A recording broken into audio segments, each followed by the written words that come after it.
Gurdjieff के एक शिष्य बेनेट ने एक अनूठा संस्मरण लिखा है। बेनेट गुरजीएफ का सबसे लंबे समय तक शिष्य रहा। पश्चिम से जो व्यक्ति सबसे पहले गुरजीएफ के पास पहुंचा वो बेनेट था, और अंत तक जो गुरजीएफ के साथ लगा रहा वो भी बेनेट था। कोई 45 साल का संबंध था। बेनेट ने लिखा है कि गुरजीएफ के साथ काम करते हुए एक दिन गुरजीएफ ने उसे कहा था वो गड्ढे खोदता रहे, तो दिन भर गड्ढे खोदता रहा। वो इतना थक गया था। वो गुरजीएफ की एक प्रक्रिया थी, थका देना, इतना थका देना कि हाथ हिलाने की भी स्थिति न रह जाए। क्योंकि गुरजीएफ कहता था जब तुम इतने थक जाते हो कि हाथ हिलाने की भी स्थिति नहीं रह जाती, तभी तुम्हारा परम शक्ति से संबंध जुड़ता है। जब तक तुम में शक्ति होती है तब तक परम शक्ति तुम में प्रवाहित नहीं होती। तो उसे थका दिया था। वो दिन भर से थक गया था, 3 रात से सोया भी न था। वो गिरा गिरा हो रहा था, खोद रहा था, लेकिन अब उसे समझ में नहीं आ रहा था कि अगली बार कुदाली उठा सकेगा कि नहीं। कुदाली उठाए उठाए झपकी खा रहा था। तब गुरजीएफ आया और उसने कहा कि ये क्या कर रहे हो, इतने जल्दी नहीं, अभी तो जंगल जाना है और कुछ लकड़ियां काट के लानी। तो गुरजीएफ की शर्तों में एक शर्त थी कि वो जो कहे करना ही होगा, क्योंकि उसी माध्यम से वो सोई हुई चेतना को जगा सकता है। तो बेनेट की बिल्कुल इच्छा नहीं थी जाने का। जंगल तो सवाल ही नहीं था। अपने कमरे तक कैसे लौटेगा, ये चिंता थी। कहीं बीच में गिर के सो तो नहीं जाएगा। लेकिन जब गुरजीएफ ने कहा तो गया, जंगल गया, लकड़ियां काटी। जब वो लकड़ियां काट रहा था तब अचानक घटना घटी। अचानक उसे लगा सारी सुस्ती खो गई और एक बड़ी ऊर्जा का जैसे बांध टूट गया। यहां बिल्कुल खाली हो गया था शक्ति से, जगह स्थान निर्मित हो गया था। भीतर जहां ऊर्जा भरी है वहां से टूट पड़ी, बही गड्ढे की तरफ। गड्ढा बन गया था थकान के कारण। ऊर्जा बही और सारा शरीर रोआ रोआ ऐसी शक्ति से भर गया जैसा कभी भी ना हुआ था। उसने कभी ऐसी शक्ति जानी ही न थी। उस क्षण उसे लगा इस समय मैं जो चाहूं वो हो सकता है, इतनी शक्ति थी। तो उसने सोचा क्या चाहूं। जिंदगी भर सोचा था आनंदित, तो उसने कहा मैं आनंदित होना चाहता हूं। ऐसा भाव करना था कि वो एकदम आनंदित हो गया। उसे भरोसा ही ना आया कि आदमी के बस में है क्या आनंदित होना। चाहते तो सभी हैं, होता कौन है।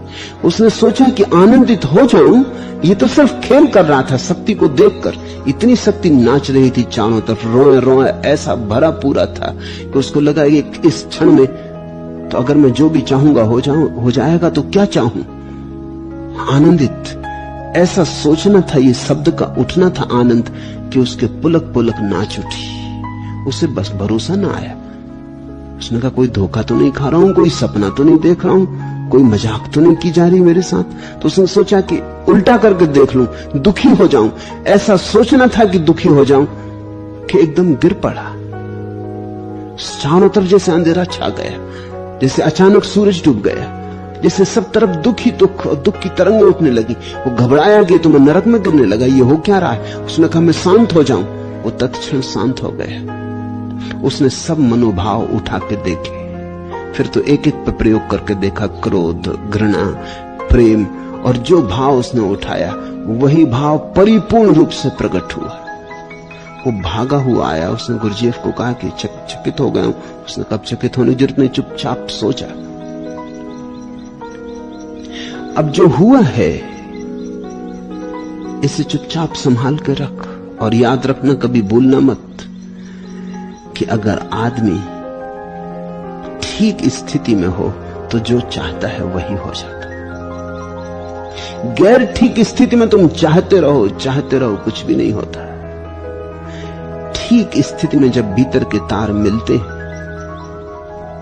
तो साधन और साध्य की दूरी खो जाती। इसको ही हिंदुओं ने कल्प वृक्ष की अवस्था कहा है। कल्प वृक्ष स्वर्ग में लगा हुआ कोई वृक्ष नहीं है। कल्प वृक्ष तुम्हारे भीतर की एक चैतन्य अवस्था है। बेनेट के उल्लेख से तुम समझ सकते हो कल्प वृक्ष का क्या अर्थ होगा। कल्प वृक्ष का अर्थ होगा कि जहां साधन और साध्य का फासला न रहा, जहां दोनों के बीच कोई दूरी न रही। यहां साधन हुआ नहीं कि साध्य आ ही गया, एक साथ युगपत, क्षण भर का भी, क्षण के खंड का भी हिस्सा नहीं।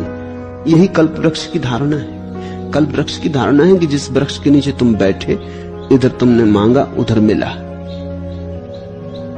ऐसे कोई वृक्ष कहीं नहीं है, लेकिन ऐसे वृक्ष तुम बन सकते हो। और उस बनने की दिशा में जो पहला कदम है वो ये कि साधन और साध्य की दूरी कम करो, क्योंकि जहां साधन और साध्य मिलते हैं वहीं वो घटना घटती है कल्प वृक्ष की। और तुमने खूब दूरी बना रखी, तुम तो सदा दूरी निर्मित करते चले जाते हो। तुम कहते हो कल मिले, तुम्हें यह भरोसा ही नहीं आता कि आज मिल सकता है, अभी मिल सकता है, इसी क्षण मिल सकता है। तुमने आत्मबल खो दिया है। तुमने जन्मों जन्मों तक वासना के चक्कर में पड़ के, वासना का चक्कर ही यही है, साध्य और साधन की दूरी यानी वासना, साध्य और साधन का मिलन यानी आत्मा।